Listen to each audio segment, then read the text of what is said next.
దాంతోపాటు ఓ రెండు మూడు విషయాలు నేను మీడియా ద్వారా ప్రజలందరికీ పంచుకునేటువంటి ఒక ప్రయత్నం చేస్తాను. నిన్న భారతీయ జనతా పార్టీకి అధ్యక్ష పదవి కోసం పోటీలో ఉన్నటువంటి ఈటల రాజేందర్ గారు పార్లమెంట్ సభ్యులు వికసిత సంకల్ప సభ, వికసిత భారత్ సంకల్ప సభ, సంథింగ్ లైక్ దట్, భారత వికసిత సంకల్ప సభ, ఒక పెద్ద సభను ఆయన ఆర్గనైజ్ చేసుకున్నారు. ఆర్గనైజ్ చేసుకొని దాంట్లో మాజీ గవర్నర్ గారు విద్యాసాగర్ రావు గారు ఉన్నారు, డాక్టర్ లక్ష్మణ్ ఉన్నారు, కిషన్ రెడ్డి గారు ఉన్నారు, హూస్ హూ ఆఫ్ బీజేపీలో ఉన్నటువంటి అగ్రనాయకత్వం అంతా కూడా ఆ మీటింగ్లో ఉన్నది. ఇది నేను గుర్తు చేస్తా ఉన్నా. ఒకడు లేడు అందులో, బండి సంజయ్ లేడు. మొత్తం బీజేపీ అగ్రనాయకత్వం అంతా మీటింగ్లో ఉంటుంది, ఒక్కడు మాత్రమే ఆ మీటింగ్లో లేదు, అది బండి సంజయ్ గారు. రెండోది, ఇంకొక సంఘటన మీకు గుర్తు చేసే ప్రయత్నం చేస్తాను. ఈ మధ్యకాలంలో కాళేశ్వరానికి సంబంధించి కమిషన్ వాళ్ళు పిలుపునిచ్చినప్పుడు, వారి నోటీస్ ఇచ్చినప్పుడు ఈటల రాజేందర్ గారు చాలా స్పష్టంగా ఆ కమిషన్ ముందు కావచ్చు, బయటకు వచ్చి టీవీ ముందు కావచ్చు, లేకపోతే వివిధ ఇంటర్వ్యూలో చాలా స్పష్టంగా రెండు మూడు విషయాలు చెప్పారు. ఇది క్యాబినెట్ అప్రూవల్తో కట్టిన ప్రాజెక్టు. కాళేశ్వరం ఉత్తర తెలంగాణకే కాదు, తెలంగాణకే వరదాయనిగా మిగిలిపోయింది. కాళేశ్వరం వల్ల ధాన్య ఉత్పత్తి పెరిగిపోయింది, రైతుల జీవితాలు బాగుపడ్డాయి అని చెప్పని బీజేపీ అధ్యక్ష పదవికి పోటీ పడుతున్నటువంటి ఈటల రాజేందర్ గారు చెప్పినటువంటి ఈ రెండు విషయాలను గుర్తుపెట్టుకొని నేను మాట్లాడేటువంటి అంశాలను దయచేసి శ్రద్ధగా వినాలని చెప్పి నేను కోరుతా ఉన్నాను. ఇది ఇట్లా ఉంటే బండి సంజయ్, రేవంత్ రెడ్డి రామచిలుకగా బండి సంజయ్ మారినట్టుగా కనబడతా ఉంది. రేవంత్ రెడ్డి మీట నొక్కుతాడు, తోలుబొమ్మ లెక్క బండి సంజయ్ ఎగిరి పడుతున్నట్టుగా మాత్రమే నిన్న మాట్లాడింది తప్ప ఇంకొకటి లేదని నేను భావిస్తూ ఉన్నాను. ఒకటి, ఈటల రాజేందర్ గారి మీటింగు మొత్తం బీజేపీ అగ్రనాయకత్వం అంటే మీ టీవీలు పేపర్లు అన్నీ ఫ్రంట్ పేజీల న్యూస్ పెడతాయి, సగం కాలమ్స్ రాసి పడేస్తాయి. పక్కన నా వార్త కూడా రావాలా అని చెప్పని ఆ స్పేస్ మేనేజ్మెంట్ కోసం చిల్లర డ్రామాలు ఆడినరా, మొత్తానికి ఒక ప్రత్యేకమైన ప్రెస్ మీట్ పెట్టినరు. అది ఆ మీటింగ్ను నలిఫై చేసేటట్టు ఒక ప్రయత్నం.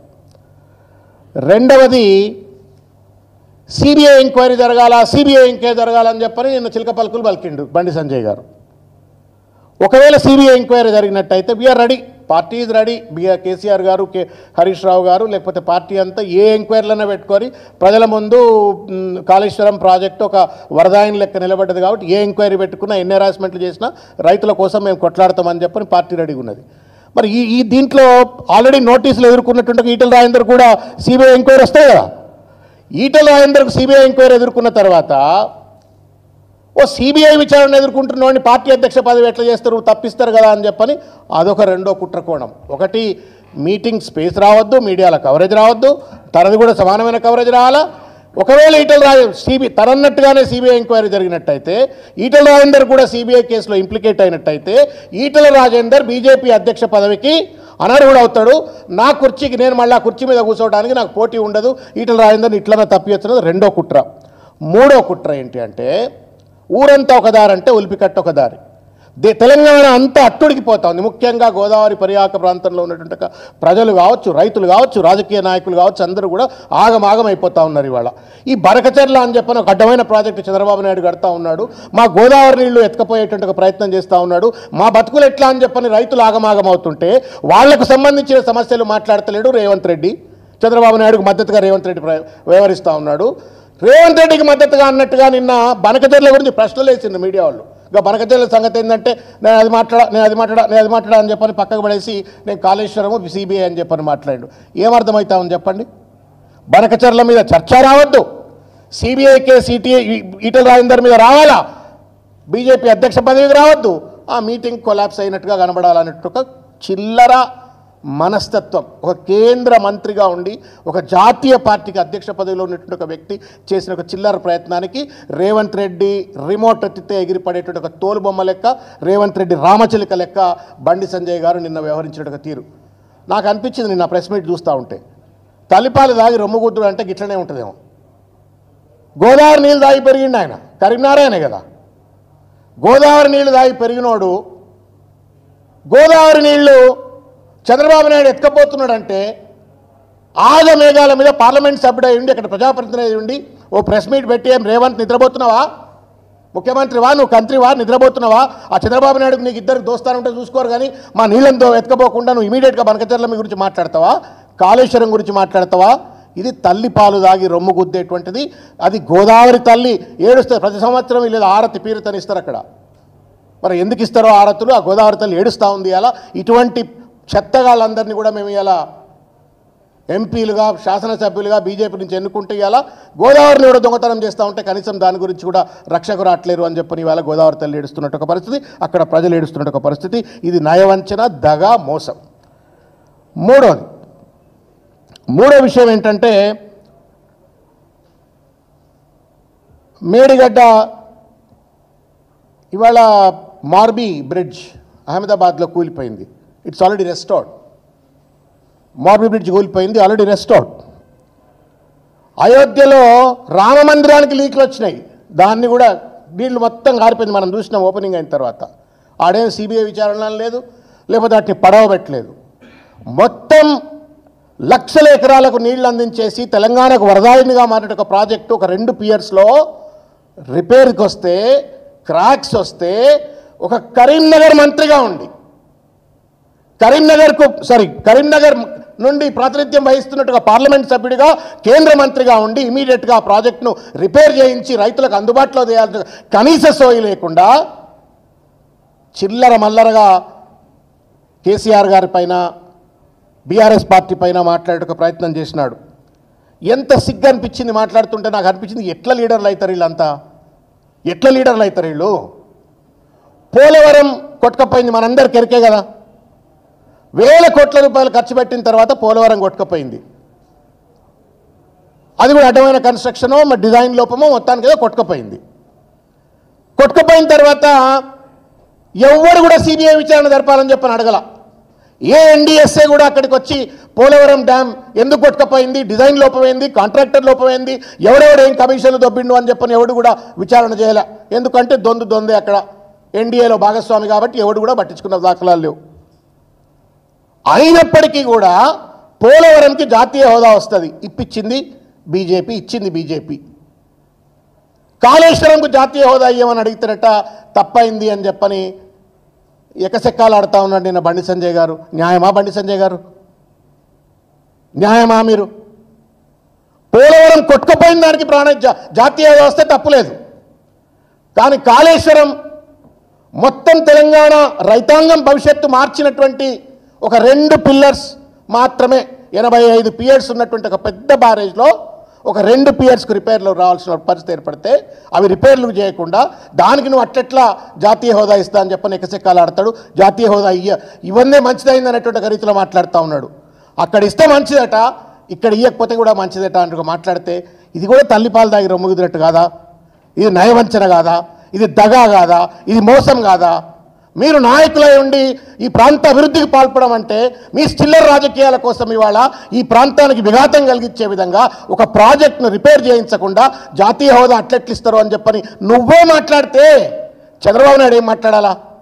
లేకపోతే ఢిల్లీలో ఉన్నటువంటి ఒక బీజేపీ పెద్దలు ఏం మాట్లాడాలా? ఇది నయవంచన అనేట ఒక విషయం వారు గుర్తుపెట్టుకోవాలని చెప్పని నేను కోరుకుంటా ఉన్నాను. చాలాసార్లు చూస్తాం మనం, కేంద్రంలో మంత్రులైనటువంటి ఒక లాలూ ప్రసాద్ యాదవ్, మమతా బెనర్జీ, లేకపోతే మన వెంకయ్య నాయుడు గారు, లేకపోతే మన బండారు దత్తాత్రేయ గారు, వెనవద్దే they are the ministers in the government of India, వాళ్ళ రాష్ట్రాలకు ఎక్కువ నిధులు పట్టుకొచ్చుకుంటారు.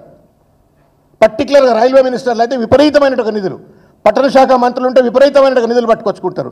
ఈ సన్నాసి ఆలోచన ఏంటంటే కాళేశ్వరం జాతీయ హోదా అడిగితే కూడా తప్పనేటువంటి రీతిలో ఒక భావదారిద్ర్యంతో కొట్టుమిట్టాడుతూ ఇవాళ కేసీఆర్ గారి పైన కాళేశ్వరం పైన దాడి చేస్తున్నట్టుగా పరిస్థితి. వాళ్ళేమో వాళ్ళ రాష్ట్రాలు బాగుపరుచుకుంటారు, మీరేమో రాష్ట్రాలు అధోగతి పాలు చేసే ప్రయత్నం చేస్తూ ఉన్నారు. ఇది ఎంతవరకు న్యాయం అని చెప్పని అడుగుతూ ఉన్నాను. ఇకపోతే ఒక 2 ముఖ్య విషయాలు మీ దృష్టికి తీసుకొచ్చేట ఒక ప్రయత్నం చేస్తున్నా. కాళేశ్వరం ఏటీఎం అని చెప్పని నరేంద్ర మోడీ గారు అన్నారు, మనకు కూడా ఎరికేది, దాన్ని మళ్ళా అన్నాడు ఆయన. మరి రేవంత్ రెడ్డి ఆర్ఆర్ ట్యాక్స్ వసూలు చేస్తున్నాను కూడా అన్నాడు కదా.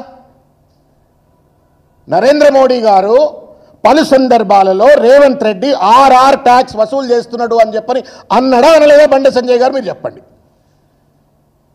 నరేంద్ర మోడీ గారు కాళేశ్వరం మీద అన్న మాట గుర్తొచ్చింది నీకు, రేవంత్ రెడ్డి మీద ఆర్ఆర్ ట్యాక్స్ అన్న మాట నీకు ఎందుకు గుర్తురాట్లే బండి సంజయ్? ఇది ఎట్లా న్యాయం అయితే చెప్పండి? అంటే రేవంత్ రెడ్డికి రక్షకుడు నువ్వేమన్నా? రేవంత్ రెడ్డి రామచిలుకవా నువ్వేమన్నా? నువ్వేమన్నా షీల్డా రేవంత్ రెడ్డికి ఏమన్నా? ఒక్కసారి నేను రాత్రి నుంచి దొలాడుతా ఉన్నా, because when I making the statement I wanted to be little more authentic. ఎక్కడన్నా బీజేపీకి చెందినటువంటి ఒక తెలంగాణ రాష్ట్ర నాయకత్వం రేవంత్ రెడ్డి పైన సిబిఐ విచారణ జరగాలనో, ఈడీ విచారణ జరగాలనో, రేవంత్ రెడ్డి చేస్తున్నట్టు అవినీతి పనులపైన ఒక్క మాటన్నా ఎవరన్నా మాట్లాడినరా అని చెప్పని రాత్రంతా కూర్చొని వెళ్ళాడిన. ఏఐ టూల్స్ చూసినా, గూగుల్ చూసినా, ఇవి చూసినా, అవి చూసినా ఎక్కడా కనబడతలా. సిగ్గు ఎగ్గు లేదు ఈ బండి సంజయ్ గారికి కావచ్చు, ఇంకోళ్ళకి కావచ్చు. మోడీ అన్నాడు, ఆర్ఆర్ అన్నాడు, ఏటీఎం అన్నాడు. మరి మోడీ అన్న మాటలు ఎందుకు మాట్లాడతలేవు? మోడీ విధానమే మా విధానం కాళేశ్వరం అంటున్నావు. మోడీ ఏమైనా రిపేర్ చేయొద్దు అంటున్నాడా? అట్లంటే ఒకవేళ కనుక కాళేశ్వరం రిపేర్ చేయొద్దని మోడీ అన్నా బండి సంజయ్ అన్నా తెలంగాణ గడ్డ మీద తిరగాడేటువంటి ఒక నైతిక రాత ఇద్దరికి కోల్పోతారు. మరొకసారి ఏ ముఖం పెట్టుకొని మీరు కరీంనగర్ దగ్గర పోయి ఓట్లు అడుగుతారు, లేకపోతే మోడీ వచ్చి ఇక్కడ తెలంగాణలో ఏ రకంగా ప్రచారం చేస్తాడు? ఇవాళ ఇంకొక విషయం నేను ఒక 3-4 సూట్ అయినటువంటి ఒక విషయాలు నేను తెలంగాణ ప్రజల ముందు ఉంచేటువంటి ప్రయత్నం చేస్తా. బండి సంజయ్ గారు మీరు కూడా వినాలి ఇది కేర్ఫుల్గా. ఊకే సిబిఐ విచారణ అని అంటా ఉన్నావు కదా. రేవంత్ రెడ్డి రక్షకుడైనటువంటి ఒక బండి సంజయ్ గారు దయచేసి ఏ రకంగా రేవంత్ రెడ్డిని కాపాడుతున్నారు అనేటువంటి ఒక విషయాన్ని కేంద్ర హోంమంత్రి ఓటుకు నోటు కేసులో ఎన్ఫోర్స్మెంట్ డైరెక్టరేట్ వాళ్ళు ఫిబ్రవరి 2019 నాడు ED entered into the fray. Vem Narender Reddy గారు, రేవంత్ రెడ్డి గారు, ఉదయ్ సింహారెడ్డి గారు, ఇంకా ఎవరెవరో అందరి పేర్లు పెట్టి వాళ్ళు ఛార్జ్షీట్లో ఈ ఈడీ కేసులో ఇరికిచ్చినారు. ఏమైంది ఈ కేసు బండి సంజయ్ గారు? ఏమైంది ఈ కేసు? కేసీఆర్ గారి పైన సిబిఐ విచారణ జరగాల అని చెప్పని కోరుతున్నావు, ఈడీ విచారణ జరగాలని కోరుతున్నావు. రేవంత్ రెడ్డి మీద ఆల్రెడీ ఈడీ విచారణ నమోదైంది, ఛార్జ్షీట్ హస్ బీన్ ఫైల్. ఒక్కనాడన్నా నీ నోట్లోకి వెళ్ళి ముత్యాలు రాలినాయా బండి సంజయ్ గారు? రేవంత్ రెడ్డి గురించి ఒక్కసారన్నా ఈ కేసు ఏమైంది, ఈడీ ఎందుకు విచారణ జరపలేదు? ఈడీ ఒకసారి ఓటుకు నోటు కేసులో ఈయన పేరు దర్జ్ చేసిన తర్వాత ముఖ్యమంత్రి హోదాలో కూర్చునే నైతిక రాత లేదని ఒక్కనాడని అన్నావా? మరి మేము రేవంత్ రెడ్డి నిన్ను గెలిపించిండు అని అంటే మళ్ళీ ఏదో గుమ్మడికాయలు దొంగ అంటే భుజాలు దడుకున్నట్టు ఇష్టం వచ్చినట్టు ప్రెస్ నోట్ రిలీజ్ చేపిస్తా ఉన్నావు. మళ్ళీ రుణం తీర్చుకుంటా ఉన్నావు నువ్వు రేవంత్ రెడ్డికి. రేవంత్ రెడ్డి చేస్తుండే తప్పిదాలను ప్రశ్నించకుండా కేసీఆర్ గారు 18 నెలలు అయిందా గద్దెదిగి? 18 నెలలు సొల్లు పురాణం లెక్క ఇంకా కేసీఆర్ అని చెప్పని ఒక పక్కన రేవంత్ రెడ్డి రామకోటి రాస్తా ఉండే, ఒక పక్కన నువ్వు రాస్తా ఉన్నావు రామకోటి. మీకు దమ్ముంటే ఒక నిందితుడు అని చెప్పని ఈడీ పేర్కొంటున్నటువంటి ఒక రేవంత్ రెడ్డి పైన చర్యలు తీసుకోమని చెప్పని ఓటుకు నేటి కేసు పైన కూర్చో. ఈడీ దగ్గర ఒక్కసారి పోయినవాను, ఒక్కసారన్నా ఈడీ దగ్గర పోయినావా? 1. 2, నేషనల్ రాయల్ కేసులో లక్షల రూపాయలు, కోట్ల రూపాయలు యంగ్ ఇండియా కంపెనీకి నేను టికెట్లు ఇప్పిస్తా, నేను పార్టీ పదవులు ఇప్పిస్తా అని చెప్పని ఆ యంగ్ ఇండియాకు నిధులు ఇప్పించినవు అని చెప్పని ఛార్జ్షీట్లో ఈడీ మెన్షన్ చేసింది. బండి సంజయ్ నీకు తెలుసా? ఒక్కసారన్నా మాట్లాడతావా దీని గురించి? మాట్లాడినవా? పొద్దున్న లేస్తే KCR CBI case, KTR CBI case, Harish Rao CBI case. మరి ఈ సిబిఐ కేసు ఏంది? ఈ ఈడీ కేసు ఏంది? 2. 3వ ముచ్చట, ఇది చాలా సీరియస్ క్రైమ్. ఇది నేను చెప్పబోయేది, ఇది కంప్లీట్ డార్మెంట్లో పెట్టేసిండ్రు. విజయ సంకల్ప సభ అని చెప్పని ఏప్రిల్ 23, 2024 అమిత్ షా గారు మాట్లాడుతూ వాళ్ళ అధికారంలోకి వస్తే మొత్తం రిజర్వేషన్లు తుంగలో దొక్కుతారని చెప్పని ఒక దొంగ వీడియో మార్పు చేసిండ్రు అని చెప్పని రేవంత్ రెడ్డి గారి పైన అభియోగం చేస్తూ సాదాసీదా బీజేపీ కార్యకర్త కేసు ఫైల్ చేయలే. Please, the Indian cyber crime coordination centre అని చెప్పని మినిస్ట్రీ ఆఫ్ హోమ్ అఫైర్స్ కింద ఉన్నటువంటి ఒక సంస్థ కేసు ఫైల్ చేసింది, అది ఢిల్లీలో. దాని మీద నోటీసులు సర్వ్ చేసిండ్రు. ఇంతవరకు ఛార్జ్ షీట్ లేదు. అడిగే దమ్ముందా? మీ సొంత నాయకుడిని రేవంత్ రెడ్డి వీడియో మార్పు చేసి రిజర్వేషన్లు మీరు బీజేపీ అధికారంలోకి వస్తే రిజర్వేషన్లు తుంగలు దొక్కుతామంటే ఈ కేసు గురించి ఇంతవరకు నువ్వు మాట్లాడతలేవు. ఇక చెప్పుకుంటా పోతే 187 కోట్ల ముచ్చట కర్ణాటక నుండి ప్రభుత్వ అకౌంట్ నుండి Maharshi Valmiki scheduled tribes development corporation నుంచి 187 కోట్ల రూపాయలు ఎన్నికల సందర్భంలో తీసుకొస్తే అందులో 20 కోట్లు లిక్కర్ కొన్నారని చెప్పని ఛార్జ్షీట్లు రాస్తారు. వివిధ అకౌంట్లు కాంగ్రెస్ పార్టీకి సంబంధించిన వాళ్ళ వివిధ అకౌంట్లో డబ్బులు వేసిందంటారు. ఒక్కటన్నా రేవంత్ రెడ్డి గురించి మాట్లాడవే? పొద్దున్న లేస్తే కాళేశ్వరం అంటుంటివి, ఫోన్ ట్యాపింగ్ అంటుంటివి, కేసీఆర్ అంటుంటివి. కాళేశ్వరం గురించి చిల్లర మల్లరగా మాట్లాడుతుండు. నేను బండి సంజయ్ గారికి నేను పంపించదలుచుకున్నా. ఈ తెలంగాణ ప్రాణధార జీవధార ఇది హరీష్ రావు గారు మొన్న ఇచ్చినటువంటి ఒక పవర్ పాయింట్ ప్రజెంటేషన్ కాపీ. ఇది అద్భుతమైన పుస్తకం బండి సంజయ్ గారు. ఇది చదువుకోరి. 3 బ్యారేజీలు, 15 రిజర్వాయర్లు, 19 సబ్స్టేషన్లు, 21 పంప్ హౌజులు, 203 కిలోమీటర్ల సొరంగాలు, 1531 కిలోమీటర్ల గ్రావిటీ కెనాల్స్, 98 కిలోమీటర్ల ప్రెషర్ మెయిన్స్, 141 టీఎంసీల స్టోరేజ్ కెపాసిటీ, 530 మీటర్ల ఎత్తుకు లిఫ్ట్, 240 టీఎంసీల వినియోగం. ఇది కాళేశ్వరం. 2 పియర్స్ కూలిపోతే దాన్ని పడావులో పెట్టిన రేవంత్ రెడ్డిని దోషిగా నిలబెట్టేట్టుగా నైతిక బాధ్యత ఉన్న కరీంనగర్ ఎంపీ, కరీంనగర్ మంత్రి నువ్వు ఇవాళ తెలంగాణ పాలిట శాపంగా మారిన విషయాన్ని బండి సంజయ్ గారు గుర్తుపెట్టుకోవాలని చెప్పి నేను కోరుతున్నా.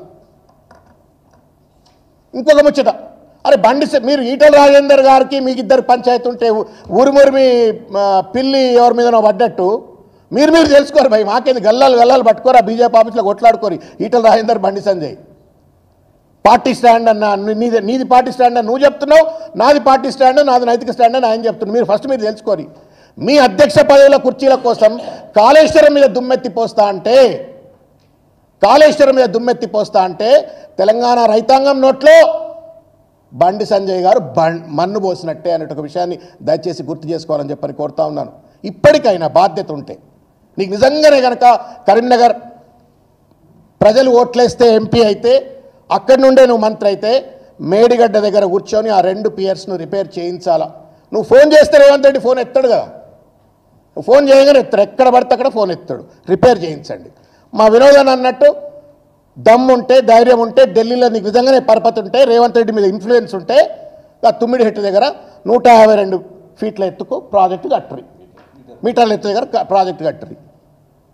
చిల్లర మల్లరగా మాట్లాడి మీరు పలచన కాకండి.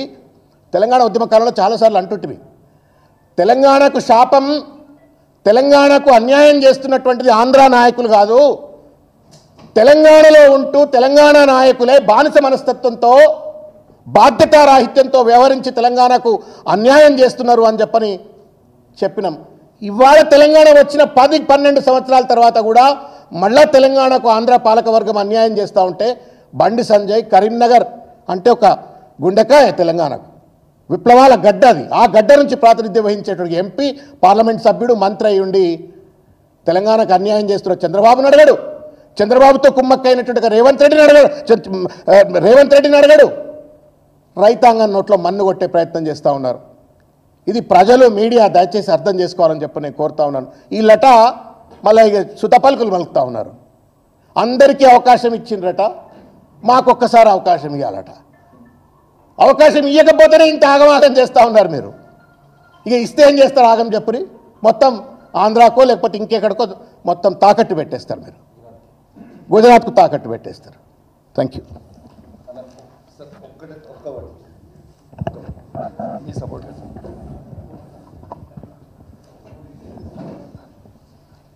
ఎలక్ట్రానిక్ మీడియా, ప్రింట్ మీడియా మిత్రులందరికీ కూడా నమస్కారాలు తెలియజేస్తా ఉన్నాను.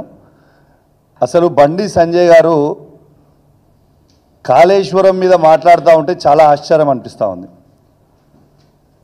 అసలు ఆయన అదృష్టం ఉండి, ఫస్ట్ ఆఫ్ ఆల్ మన తెలంగాణలో ఉన్న ఒక మేధావి అయిన వినోద్ కుమార్ గారి మీద నువ్వు ఎంపీ గెలవడమే ఒక పెద్ద ఫ్లూకు. కరీంనగర్ జిల్లాలో ఫ్లూక్లో గెలిచినావు, అయిపోయింది. నీ అదృష్టం మంచిగా ఉంది, గెలిచినావు, అయిపోయింది.